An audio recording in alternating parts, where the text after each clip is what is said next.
안녕하세요. 결혼 10년 차 주부입니다. 얼마 전 집안에 생긴 분란 때문에 생각이 정말 많아졌는데요. 남편이 저를 이해한다고 하면서도 그래도 형님인 제가 참는 것이 낫지 않겠냐 하는 말을 슬슬 하고 있어 고민을 하다 이렇게 글을 쓰게 되었어요. 저와 남편은 대학 동기 사이였습니다. 대학에 입학하고 나서부터 친하게 지내기 시작했는데요. 사회에 나오면서는 각자의 삶을 살게 되었죠. 저는 직장에 다니다가 제 길을 발견해 사업을 시작하게 되었는데요. 남편은 직장인으로 쭉 생활을 했습니다. 그러다가 우연히 만나서 연애를 하고 결혼까지 하게 된 케이스예요. 서로 워낙 친하게 지냈었고 집에서도 자주 가다 보니 시부모님도 결혼 전부터 잘 알고 있었는데요. 성향이나 성격도 잘 맞았죠. 시댁 식구들 중에서는 대부분 저와 잘 맞았지만 가장 맞지 않았던 사람이 바로 남편의 남동생이었어요. 도련님은 능력도 좋고 잘 나가는 사람이었는데요. 남편은 동생에 대한 자격지심이 하나도 없었지만 오히려 남동생이 남편을 무시하는 경우였죠. 시부모님도 자유롭고 열린 분들이셨기 때문에 장남, 차남 차별 없이 모두 사랑으로 아껴주셨어요. 제가 시집을 갔을 때에도 시집살이 하나 없는 편안한 집안이었지만 오로지 남편의 남동생 도련님만 자주 부딪혔었죠. 집안 모임이 있는 날이면 은근히 남편을 무시하는 걸 보고 있노라면 정말 화가 머리끝까지 나기도 했습니다. 형수, 형 좀 밥 좀 잘 먹어야 되겠어요. 영 매가리가 없네. 이래서 바깥일 제대로 하겠소? 원래도 워낙 매가리가 없긴 없었지만 결혼하고 나니 어째 더 없는 것 같아. 형, 요즘 괜찮아? 들어보니까 사무실에서 적응도 못하고 난리라고 하더라고. 형 다니는 회사 상사가 내 후배인 거 알지? 내가 창피해가지고 말 안 하려고 했는데 그래도 형 잘 봐달라고 내가 잘 말해놨어. 잘했지? 그래, 잘했다. 안 그래도 회사 직원들이 요즘 견제가 너무 심해서 나도 고민이 좀 많았어. 그래서 그런가 아내가 잘 챙겨주는데도 요새 좀 기운이 없는 것 같더라고. 아무튼 걱정해줘서 고맙다. 그래도 버티다 보면 좋은 날도 오지 않겠어? 솔직히 저 회사에서 버티는 것도 얼마나 할 수 있을까 싶었는데 벌써 6년이나 되었는데 그 정도면 잘 버텼지 뭐. 형은 참 속도 좋다. 그런 거지 같은 회사에 6년이나 시간을 낭비하다니. 하긴 거기서 경력 쌓아야 뭐 형도 다른 곳도 갈 수 있고 그렇긴 하겠지만 아무튼 내가 공부라도 할 때 했으면 얼마나 좋아? 지금 이렇게 고생하지 않고도 편한 곳에서 일하지 않았겠어? 형 볼 때마다 내가 걱정이 이만저만이 아니야. 도련님은 형 걱정하실 필요 없어요. 우리 남편 6년이나 그 거지 같은 회사 거뜬히 버틸 만큼 밖에서 정말 잘하거든요. 거기 진짜 능력 좋은 사람들도 못 버티고 그만두고 잘리고 그러는 곳이라는 건 도련님도 아시죠? 다들 그래서 일 잘한다고 칭찬 일색인데. 역시 가족이라서 그런가? 더 깐깐하게 보는가 봐요. 도련님은 요즘 일 잘 되세요? 도련님 다니는 회사 상사도 제 친구인 거 아시죠?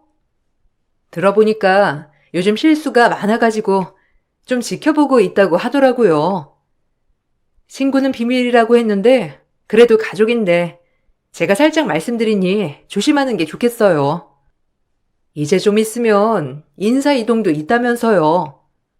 그래도 밀려나진 않는 게 좋지 않겠어요? 그래요? 고마워요, 형수. 형수도 일은 잘 되고 있어요? 사실 내가 다른 건 잘하는데 형수는 도통 무슨 일 하는지 내가 알 수가 없으니까 뭐라 할 말이 없네요. 형 말로는 돈도 점점 많이 벌어오고 잘 된다고 하지만 뭐 겉으로 봤을 땐 티가 잘 안 나서. 그렇게 잘 되면 형수님 옷이라도 좀 멋있고 고급스러운 걸로 사 입어요.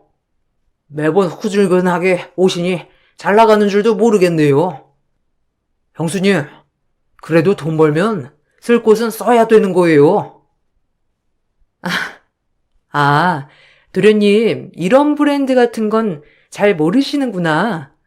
하긴, 이게 잘 티가 안 나긴 하죠. 요즘은 브랜드라고 바로 확 티나는 건 촌스럽다고 잘 안 그러거든요. 이것도 꽤 비싼 브랜드인데, 도련님이 잘 모르시니 그러실 수 있어요. 그래도 아는 사람들은 다 알 텐데. 이 브랜드 궁금하시면 제가 알려드릴게요. 가격도 좋고 퀄리티도 나쁘지 않아가지고. 아, 이 정도는 좀 부담이실 수도 있겠네요. 남편의 남동생 도련님은 항상 남편과 저를 어떻게든 길을 눌러보려고 애를 썼습니다. 남편은 그런 남동생의 태도를 그저 허허 받아줬지만 저는 절대로 받아주지 않았죠. 알게 모르게 무시하는 것이 느껴져서 저는 다른 누구보다 절대로 지고 싶은 마음이 없었습니다. 그런 콧대 높은 도련님이 어떤 사람과 결혼이나 할 수 있을까 싶었는데 어느 날 딱 자기랑 비슷한 사람을 데리고 왔죠. 첫 인사 자리에서부터 이 사람 도련님과 다를 바 없구나를 바로 느낄 수 있었습니다. 저랑 만나고 있는 사람이에요. 저희 결혼하고 싶어요. 상견례 하기 전에 각자 집안의 인사는 해야 할 것 같아서 이렇게 왔어요. 궁금한 거 있으면 직접 물어보세요. 워낙 능력이 좋은 사람이라서 내가 이 사람 꿰려고 엄청 노력을 많이 했거든요. 그러니까 너무 견제하지 마시고 잘 봐주세요. 사회에서는 정말 능력 탄탄한 사람이니까. 자기도 참. 안녕하세요. 김송이입니다. 재준 씨랑은 소개로 만났어요. 2년 동안 연애했는데 가족들은 서로 이번에 처음 봤어요. 가끔 어머님은 뵙긴 했지만 다른 가족분들은 처음이네요. 형님이랑 형수님은 저 처음 보시죠? 잘 부탁드려요. 어머, 반가워요. 도련님이 만나는 사람이 있다는 건 알았는데 이렇게 멋진 분이신진 몰랐네요. 앞으로 잘 지내봐요. 결혼은 이제 준비하려고 하시는 거예요? 결혼 준비하시려면 정말 바쁘시겠어요. 나야 결혼한 지 이제 10년이 다 되어가지고 어떻게 준비했는지 전혀 생각이 안 나네요. 우리 할 때에 비해선 요즘은 더 고급스럽고 깔끔하게 잘한다고 하더라고요.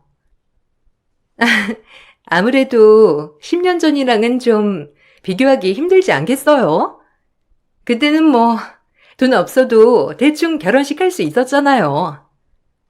요즘은 스냅부터가 다르잖아요. 웨딩드레스도 퀄리티부터가 다르고. 그러고 보니 형님은 무슨 일 하세요? 들어보니까 사업하신다고 하시던데. 아, 조그맣게 물류업 하고 있어요. 개인이 아니고 기업 대 기업이라서 아마 생소하실 수도 있겠네요. 도련님이랑은 같은 분야에서 일하신다고 들었어요. 도련님도 정말 바쁘신데 일하시느라 바쁘겠네요. 요즘 도련님은 매일 야근하신다고 어머님이 걱정이 많으시더라고요. 결혼 준비까지 하려면 정신 없겠네요. 아, 뭐, 저는 그것보다 능력이 좀 있어서 여유로운 편이죠.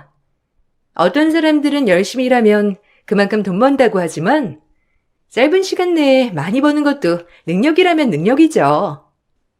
저는 그런 능력을 갖고 있으니까 뭐 문제 없어요. 근데 물류업이면 제가 알만도 한데 어딘지 전혀 모르겠네요. 조그맣게 하시는 거예요? 요즘 물류업 경기가 안 좋다고 하는데 아휴, 걱정 많으시겠어요. 들어보니 남자친구가 형도 직장이 위태롭다면서 걱정 많이 하던데. 여러모로 고민 많으시겠네요. 대놓고 무시하는 동서의 태도를 보니 도련님이 끼리끼리 아주 잘 만났다고 생각을 했습니다. 사실 도련님과는 시댁에서 모임을 갖지 않는 이상 거의 만나는 일이 없었어요. 그래서 한 번씩 얄밉게 말을 하긴 해도 자주 마주치지 않으니 어려움이 없었죠. 그렇지만 도련님이 결혼을 하고 나서는 여러모로 스트레스를 받는 일들이 많아졌어요. 아무래도 새 식구가 들어오니 시댁에서도 자주 보면서 친해져야 한다는 말들이 있었죠. 그래서 자주 모임을 갖게 되었습니다. 근데 매번 갈 때마다 비아냥거리는 동서 부부의 모습을 보면서 속에 끓어오르는 분노를 여러 번 감내해야만 했습니다. 동서는 집안에서 주도권을 잡기 위해 부단히도 노력했죠. 시부모님이 워낙 쿨하시고 제 말에는 거의 동의를 해주셨기 때문에 사실 언뜻 보면 제 뜻대로 흘러가는 것처럼 보였거든요. 그렇지만 저 역시 오랜 결혼 생활로 시댁 식구들의 모든 상황을 다 고려하고 있었기에 보통은 정리를 다하고 이야기를 하는 것들이 많아서 실제로 보면 제가 주도권을 잡기보다는 정리를 하는 것이라 볼 수 있었어요. 이런 것을 갓 결혼한 동서가 제대로 파악할 수는 없었던 것이었죠. 저야 워낙 오래전부터 봐왔던 시부모님이셨기 때문에 저는 편하게 지냈지만 그게 꼴보기 싫었던 동서가 먼저 지적을 하기도 했습니다. 이번에 여름휴가 때 가기로 했던 여행 있잖아요. 그거 혹시 다음으로 미루는 게 어떠세요? 아무래도 남편 일정도 맞추기가 너무 어렵고 아니면 어머님, 아버님만 따로 다녀오시는 건 어떠세요? 저희랑 같이 가려고 시간 맞추려면 더 시간 맞추기 어려워지는 것 같아서요. 일정이나 이런 건 제가 알아서 다 짜드릴 테니까 그대로 편하게 여름휴가 다녀오시면 될 것 같아요. 아, 그래. 그네가 알아서 정해 말해줘. 일정이 안 맞다니 어쩔 수 없지 뭐. 올해는 우리 둘만 편하게 다녀와야 되겠구나. 작은 애는 너무 서운해하지 마라. 우리가 작년에 미리 정해둔 일정이어가지고 그런 거니까. 그리고 가족여행이라고 해서 다 참석을 하는 건 아니니까 둘째도 너무 부담 갖지 말고, 알았지? 에이, 저는 꼭 참석하고 싶어요, 어머님. 어머님, 아버님이랑 같이 여행도 다니면 너무 재미있고 좋을 것 같은데요? 근데 형님은 왜 일정 맞추기 힘들다고 자리를 빼는 거예요? 아주버님 안 되시면 형님이라도 같이 가시면 되죠. 저라면 제 일정 조정해서라도 어머님, 아버님이랑 같이 여행 가는 걸 좋아할 텐데. 다음에는 그럼 저랑 가세요. 저는 시간 다 정리해서 같이 갈 수 있어요.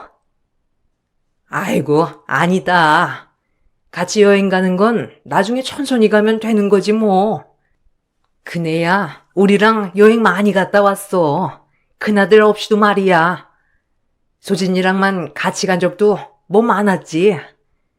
우리야 워낙 오래전에 봐온 사이라서 편해서 그럴 수 있는 거지만 너무 무리할 필요는 없어.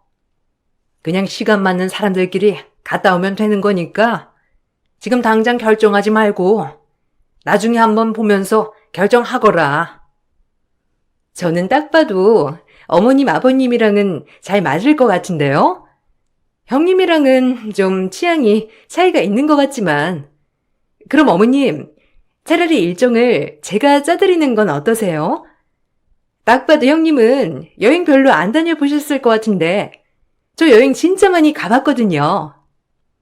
안 가본 국가도 없고 아마 다른 사람들 많이 가본다는 곳은 거의 다 가본 것 같아요. 주변에도 여행 자주 다니는 사람들도 많고요. 그래? 그럼 동서가 일정 한번 짜볼래? 아버님, 어머님은 많이 걷지 않고 편안하게 쉬면서 일정 짜는 게 나아. 하루 빡빡하게 일정 짜는 것보다는 거의 하루에 한 곳 정도만 갔다 오고 나머지 시간은 숙소에서 편안하게 보낸 스케줄로 세우는 게 편하시고 좋으니까 참고해서 짜면 좋을 거야. 에이, 형님.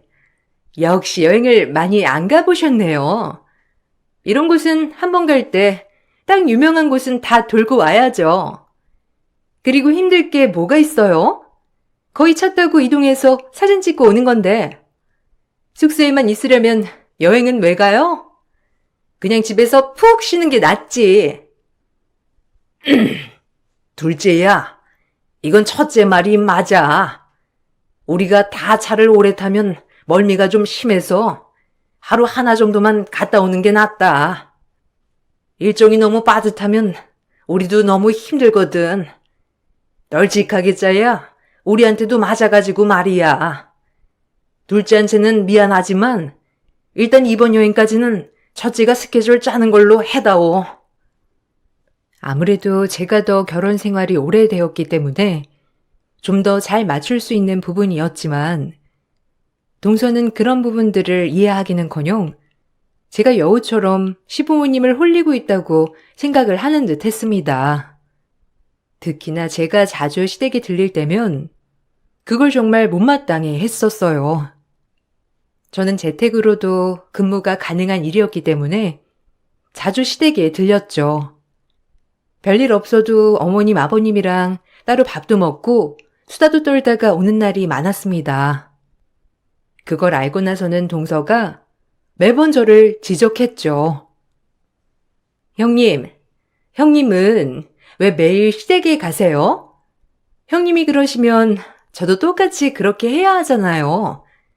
그러면 저한테는 너무 부담 아니에요? 원래 그렇게 하신 거예요? 아니면 제가 오니까 갑자기 그러시는 거예요? 아무리 그래도 그렇지. 동서 생각은 하나도 안 하세요? 형님만 매일 방문하고 저는 안 가면 시부모님이 저를 뭐라고 생각하시겠어요? 아, 그것까지는 사실 생각 안 해봤네. 그래도 어머님, 아버님은 별 생각 안 하시지 않을까?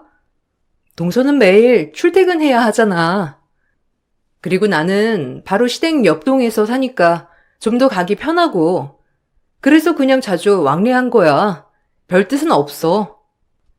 생각해보니 동서 입장에서는 좀 그럴 수도 있겠네. 근데 진짜 나는 별 생각 없이 친정 가듯이 가는 거니까 신경 안 써도 돼.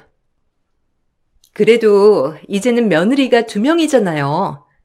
한 명이 너무 자주 가면 다른 한 명도 그만큼 맞춰야지 않겠어요? 그러니까 좀 자제해 주세요. 아니, 아주버님이나 우리 남편도 이렇게 자주 안 가는데 매번 형님이 자주 가시니까 수상하네요. 뭐 시댁에서 뭐 받을 게 있어서 그러시는 건 아니죠? 아, 무슨 말이야? 뭘 받을 게 있다는 거야? 동서 말 참 웃기게 한다. 그런 거 원해서 가는 거였으면 매번 빈손으로 털레털레 가겠어? 그냥 말 그대로 밥 먹고 수다 떨러 가는 거지. 동서야말로 이상하게 좀 생각하지 마.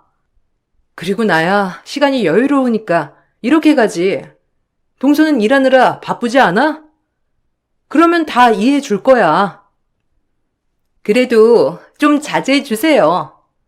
저는 이제 막 결혼했는데 형님이 매일 시댁에 간다고 하면 부담되고 그렇잖아요. 일부러 그러시는 거예요? 저 보라고 그러신 거면 그만두세요.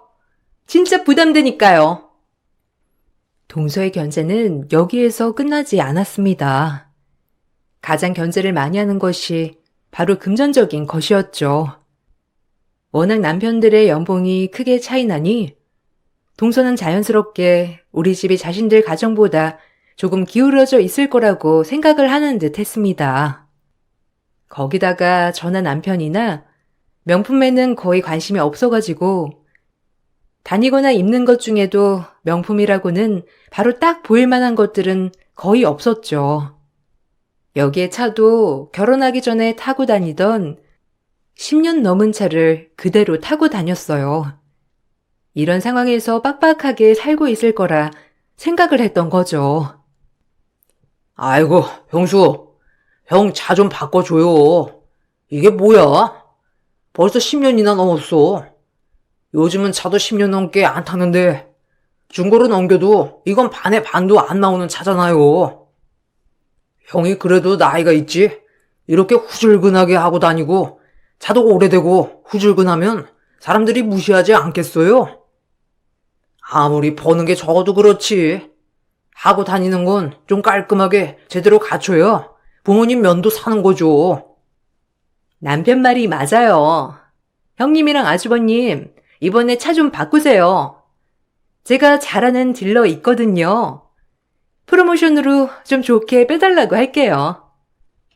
아무리 여유가 없어도 그렇지.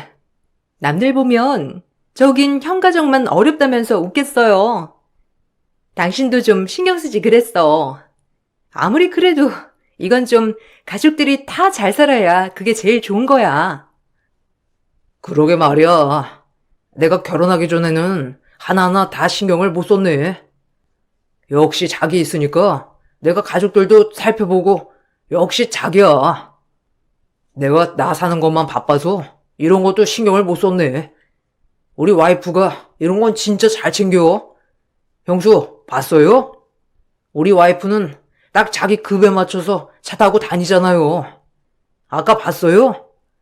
이번에 새로 신차 계약했는데 그거 나오면 이번에 타던 차 형이나 형수님 가져가서 타세요. 아니에요. 괜찮아요. 지금 우리가 타는 차도 앞으로 몇 년은 더 탈 수 있어요. 요즘은 10년 안 돼서 차 바꾼다곤 하지만 그렇다고 해서 너무 자주 바꾸는 것도 솔직히 낭비잖아요. 뭐 동서나 도련님이야 능력이 되니까 그럴 수도 있을지 몰라도 뭐 우리는 아끼면서 살려고요. 사람 일이 언제 어떻게 될지 모르는 거 아니에요? 거기다가 매번 나눠내는 것도 그렇고 그냥 돈 모아서 한 번에 사도 되는 거니까. 그러고 보니 도련님 이번에 차 바꾸니까 어버이날 때 어머님 아버님 용돈도 못 드렸던 거예요? 그 많은 연봉 다 어디다 뒀어요. 나는 용돈도 안 챙겨드렸길래 뭔 큰일이라도 있는 줄 알았죠. 그건 그래서 그런 건 아니고 아무튼 살짝 차를 사면서 추가로 돈 들어갈 게 있어가지고 그런 거예요. 다음에는 제가 2배로 챙겨드리기로 했어요. 아니, 형수님은 별걸 다 기억하고 계시네요. 아니, 내가 기억하고 싶어서 기억한 건 아닌데 어머님이 하도 걱정하셔가지고 제가 기억하는 거예요. 도련님 상사가 제 친구잖아요. 혹시 도련님 무슨 일 있을까봐 한번 물어봐 줄 수 있냐고 하셨거든요. 얼마나 걱정되셨을까 싶었는데 어머님이 괜한 걱정 하셨나 보네요. 근데 도련님, 진짜 괜찮아요? 친구가 저번에 언뜻 말한 게 요즘 회사 사정이 별로 좋지 않다고 하던데 친구도 월급 밀렸다고 했거든요. 그건 걱정하지 마세요. 월급 밀려도 제가 다 커버할 수 있는 능력 되니까 괜찮아요. 그런 건 뭐 가볍게 다 커버할 수 있죠. 누구처럼 능력 없어도 꾸역꾸역 버티는 게 아니라 언제든지 남편이 힘들면 그만둘 수 있게 제가 또 능력 잘 갖췄잖아요. 그러니까 형님이 그거 걱정 안 하셔도 될 것 같아요. 아, 맞아. 동서가 능력이 좋다고 했지? 도련님은 좋으시겠어요. 동서가 능력 있으니까 요즘 위태위태하다고 하는데 도련님은 마음 푹 놓고 지낼 수 있겠네요. 은근히 무시하는 동서 부부에게 매번 맞받아치기도 했지만 동서 부부의 깐죽거림은 멈출 기미가 없었어요. 그저 시간이 더 지나면 이런 행동이 자연스럽게 줄어들겠다 생각이 들었죠. 명절이 다가오면서 동서의 견제는 점점 더 심해졌습니다. 거기에 대해서는 신경을 안 쓰려고 했지만 점점 도를 넘어서는 동서의 행동에 저도 한계를 느끼고 있었어요. 그러던 명절날 결국 한판 붙게 되었습니다. 어머님께서 몸살이 나셔서 몇 주 동안 제대로 음식을 해 드시지 못하셨죠. 그래서 명절에 모이면서 이런저런 반찬을 해야 되겠다 생각을 했어요. 전날 미리 깍두기를 담그려고 모든 재료들을 준비하고 당일 동서에게 무치기만 해달라 부탁하려고 했죠. 그 사이에 저는 다른 반찬들을 하려고 했습니다.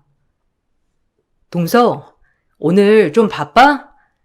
안 그래도 어머님 몸이 많이 안 좋으셔가지고 우리도 얼른 정리하고 가야 할 것 같은데 그래도 그동안 어머님이랑 아버님 드실 반찬이 하나도 없더라고. 어머님이 깍두기 좋아하셔서 내가 깍두기 담글 재료들 다 준비했거든? 다른 반찬 하는 사이에 동서가 옆에서 좀 담가주면 안 될까? 그냥 만든 양념 그대로 넣고 비벼주기만 하면 되는데. 남편이랑 도련님도 나가서 없네. 부탁할게.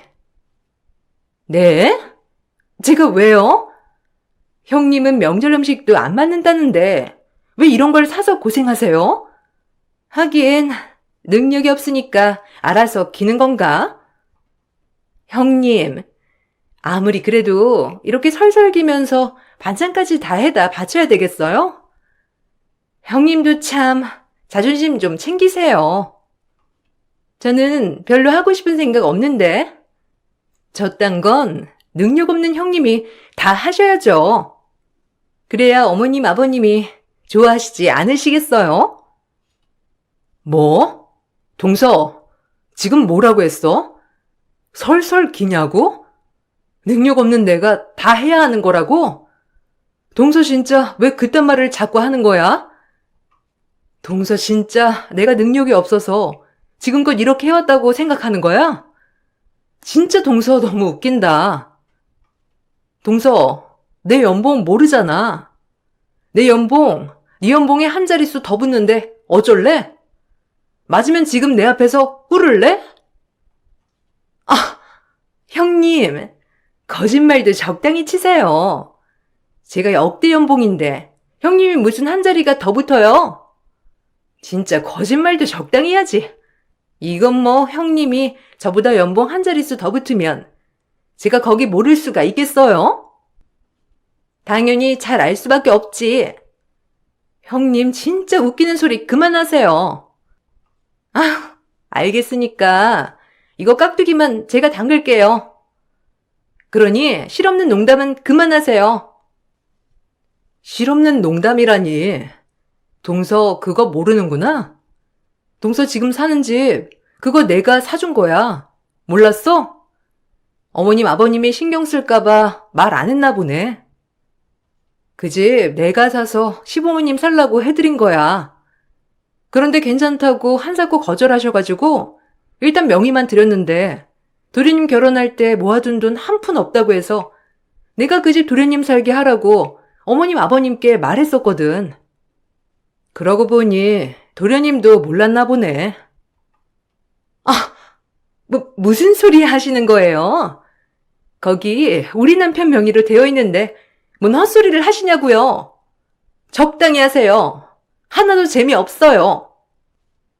아, 내가 시집살이는 아직도 있다곤 들었는데 형님 살이는 처음 들어봤네.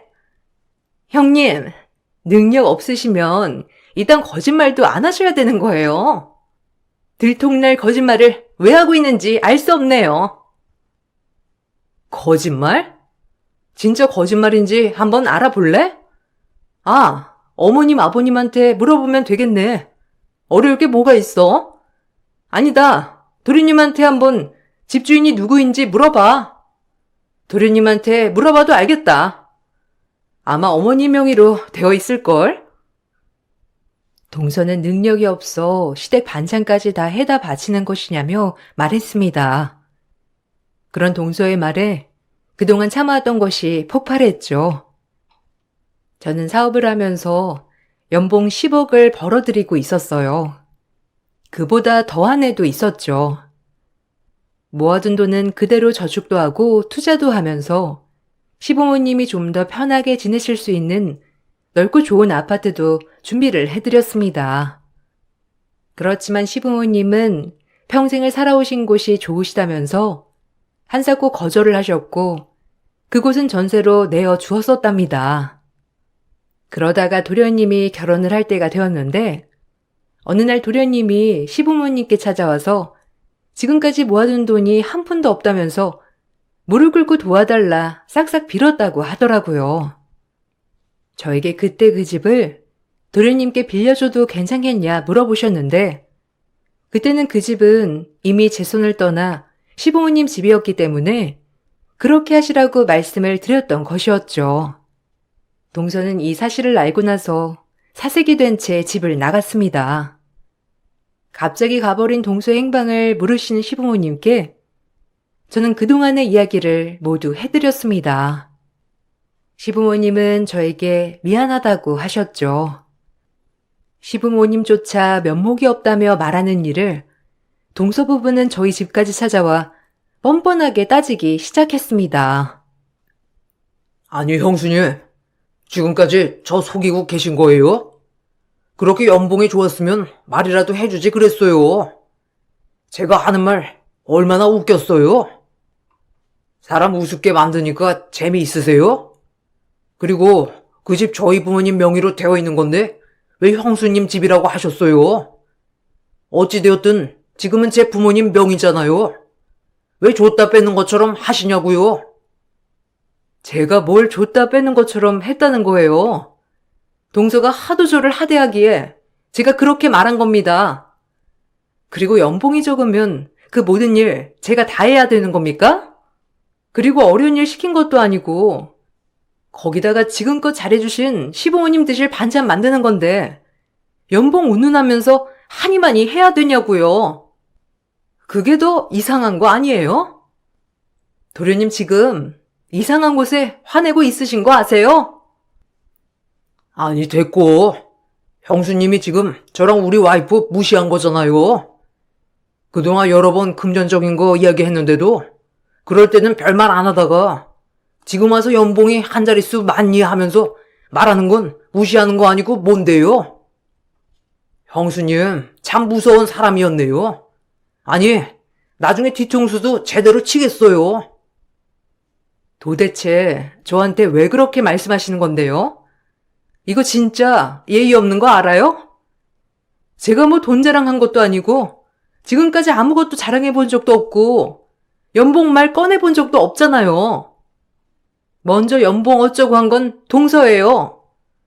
동서보다 능력이 없으니까 제가 다 해야 하는 거라 말해서 정정해 준 것뿐인데 뭐 잘못됐어요? 형님, 말을 왜 지어서 하세요? 형님이 저한테 무릎 꿇으라고 하셨잖아요. 그 말을 쏙 빼고 왜 형님한테 유리한 것만 말씀하시냐고요. 그리고 명절 음식 하나도 준비 안 하는 곳이라는 거 뻔히 아는데 첫 명절에 파리바리 다 싸들고 와서 음식하라고 하는 건 텃세 아니고 뭔데요? 아무리 어머님이 아프시다고 하지만 형님이 왜 나서서 음식하고 있냐고요. 동서, 내가 말 안 했어? 내가 다른 거 다 준비할 테니까 이미 다 준비된 깍두기만 양념에 비벼달라고만 한 거잖아. 도련님이나 남편 있었으면 시켰을 텐데 그 자리에 없어서 후딱 그것만 해달라고 했잖아. 내가 다른 거 시켰어? 그리고 연봉이 동서보다 높으면 무릎 꿇겠냐고 한 거지 무슨 말을 지어서 했다는 거야? 나 참 어이가 없네. 어이가 없어요? 지금 저보다 더 어이가 없어요? 아니, 내가 다른 곳에서 이런 취급을 안 받는데 형님이 이러시니 제가 더 어이없네요. 텃세도 이런 텃세가 없네. 하긴 가해자는 자기가 가해자인 줄 모른다고 하니 뭐 형님이 이게 시집살이 시키는 거예요. 아세요? 시집살이? 동서랑 도련님이 지금까지 나랑 우리 남편 무시한 건 뭐야? 그건 그냥 장난으로 하는 말이고 농담이니? 그동안 돈도 못 벌고 못 산다고 만날 때마다 무시하고 깔봤던 건 그건 뭔데? 그때마다 허허 웃으면서 넘어갔던 건 생각 안 나고 막상 내가 이렇게 하니까 이제 와서 시집살이라고 하니? 와, 진짜 정신 못 차렸네. 내가 진짜 정신 한번 제대로 차리게 해줘야 되겠네. 진짜 웃긴다. 그래, 정신 한번 차리게 해줘 봐라. 어디 눈 하나 깜짝이나 하나. 웃기고 앉아있다 정말로. 이제는 능력으로 누르겠다 이거니? 와, 무서워서 살겠어. 내가 참 형님 살이를 이렇게 고되게 한다 정말. 어디 한번 해봐요. 그렇게 저와 남편을 능력 없는 사람으로 무시하던 동수와 도련님은 상황이 역전되자 제가 시집살이를 시킨다며 이야기를 했죠. 시부모님은 저의 이야기를 듣고서는 모든 결정에 따르겠다고 하셨습니다. 가장 먼저 했던 것은 시부모님이 가지고 계셨던 집을 제 명의로 바꾸는 것이었습니다. 그 후에 저는 동서 부부에게 퇴거 명령을 내렸죠.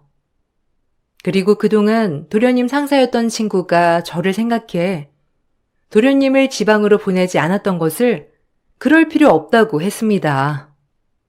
친한 친구였기 때문에 저를 생각해서 거의 다들 꺼려하는 지방 지점으로 보내려고 했던 것을 겨우 막고 있었는데 이제는 그럴 필요가 없다고 얘기를 해주었죠. 얼마 지나지 않아 도련님은 지방 지점으로 발령이 나게 되었습니다. 그곳은 거의 1년 만에 사람들이 그만두는 곳이기도 했어요. 모든 상황들이 이렇게 흘러가자 결국 동서와 도련님은 저에게 미안하다며 사과를 해 왔습니다. 형님, 제가 잘못했어요. 정말 죄송해요. 제가 너무 건방지게 굴었습니다. 처음에 기선제압을 해야 한다는 말을 많이 들어서 제가 섣부르게 행동했어요. 기분 나쁘셨다면 정말 죄송해요. 그렇지만 형님이 저희 남편 지방으로 보내시는 건 너무하신 것 같아요. 친구분께 입긴 넣으신 거예요? 그렇게까지 꼭 하셔야 되겠어요? 무슨 소리야? 내 입김이 작용이나 하겠니? 거긴 내 회사도 아닌데. 이미 도련님은 그 회사에서 아웃이었어. 알아? 도련님 알고 있지 않았어요? 몇 년째 실적은 없고 솔직히 승진도 계속 못하고 떨어졌잖아요. 위기라고 알고 있지 않았어요? 연봉도 오히려 줄어들고 아마 끝일 거라 생각했는데 겨우겨우 버티고 있었잖아요. 그거 제 친구가 그래도 저보고 계속 보류해서 남았던 거예요. 근데 뭐 이제 그럴 필요 없지 않겠어요? 그렇게 제가 자신들 무시하고 그런다는데 제가 손 떼야죠. 아, 형수님, 정말 죄송합니다. 정말 그런 상황인 줄 몰랐어요. 사실 회사에서 구조조정 있을 때 해고될 거라 생각했는데 그렇지 않아서 그냥 제 능력을 잘 봐주고 있구나 생각했습니다. 이번에 저도 듣고서 알았습니다. 이미 오래전에 구조조정 대상이었다는 사실이요. 형수님, 정말 죄송해요. 한 번만 용서해 주시면 안 될까요? 제가요? 제가 왜요? 저 능력 없고 보잘것없는 사람 아니었어요? 그렇게 몇 년을 무시하고 하대하셨던 분께서 이러시니 정말 당황스럽네요. 그리고 집은 언제 정리하실 건가요? 저희가 다음에 그냥 들어가서 거기서 살려고요. 생각해보니 시부모님 편하게 사시라고 지금보다 2배는 더 큰 집 얻어드린 건데 안 사신다고 하니 저희가 가서 살아야겠네요. 형님, 정말 죄송해요. 제가 진짜 부족했습니다. 형님이 이렇게 깊이 생각해 주시는 줄 꿈에도 몰랐어요. 정말 죄송합니다. 남편 지방에 내려가면 저희 주말부부, 아니 월말부부 해야 될지도 몰라요. 지금 집에서 나오면 당장 갈 곳도 없고 친정에서 알면 진짜 큰일 나요. 제발 집만이라도 그냥 놔두시면 안 될까요? 그때 그렇게 당당하게 따지던 사람들은 어디 갔는지 모르겠네. 됐고, 난 이미 결정했어요. 동서나 도련님이나 그 콧대가 다 어디 갔나? 그렇게 무시해놓고선 참. 상처 주고 이렇게 사과하면 끝인가 보다, 그지? 그럼 나도 미안해. 근데 바꿀 생각 없어. 미안하다며 비는 동서 부부에게 저는 바꿀 생각이 없다며 돌아가라는 말을 전했습니다. 어쩔 수 없이 도련님은 지방으로 발령이나 가게 되었고, 동서는 다시 친정집으로 들어가게 되었죠. 동서의 친정에서는 저에게 진심으로 미안하다는 말을 전해왔습니다. 딸이 그렇게 무례하게 굴었을 거라고는 상상조차 하지 못했었다며 딸 자식을 잘못 키운 것 같다며 사과를 하셨죠. 도련님은 결국 지방에서 적응하지 못하고 직장을 그만두었습니다. 이후에 들어간 직장은 이전보다 연봉도 반, 일은 더 길게 해야 하는 곳이었죠. 시부모님은 아직도 괘씸한 동서 부부를 안 보고 계십니다. 그동안 제가 꾹꾹 참아왔던 것을 고마워하셨어요. 남편은 그래도 형님이니 이제는 용서를 해주어도 되지 않을까 싶은데 참 저는 쉽지가 않네요. 저의 긴 사연을 들어주신 분들에게 감사의 말을 전합니다. 여러분들도 겉으로 보는 모습보다는 내면의 스펙을 먼저 보시길 바랄게요.